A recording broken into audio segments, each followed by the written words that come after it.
Teaching Professions program, or currently called the Educator Career Pathways program, is all about how to be a teacher in the future. So the kids get a little jump start on their college experience. They get real hands-on experience in classrooms locally in districts nearby.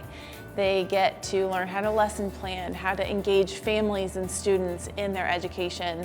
This program has helped me confirm my decisions after high school with allowing me to have hands-on experience with children and teaching and all these experiences that you might not know until you're in college. This program is really a jump start into college and their career preparation.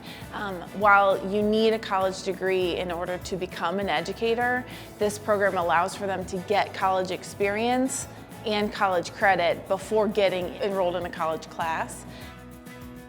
My current plans for after high school is to go to college.